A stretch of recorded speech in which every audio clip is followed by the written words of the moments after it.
ఏముంది అది కూడా చెప్పాను. నిజం చెప్పాలంటే జగన్ ప్రభుత్వాన్ని నిలదీసడానికి కావలసినంత ఎవిడెన్స్ వేదికలో ఉంది.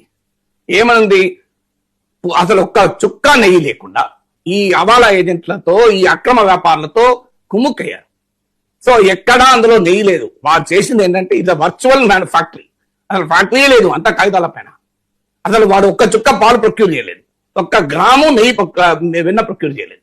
Without procuring 1 milliliter of milk, 1 gram of butter, they produce 64 lakh kilograms of ghee. 64 లక్షల కిలోగ్రాములు నెయ్యి ఉత్పత్తి చేశారు. ఎట్లా చేశారు? దానికి మోడస్ ఆఫ్ బీటా కరెక్టర్ అనే ఒక పదార్థం వాడారు. దానివల్ల ఆ కలరు, ఆ రూపం, ఆ రంగు, ఆ రకమైన స్మెల్ వస్తుందట అది వాడడం వల్ల.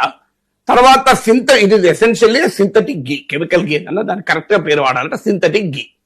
So it is not a real ghee, synthetic ghee అని.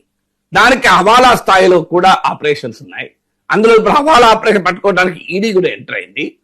సో ఒక పెద్ద క్రిమినల్ కాన్స్పిరసీతో దేవదేవుని ప్రసాదాన్ని కల్తీ చేశారు. సరిపోదా అండి ఇది?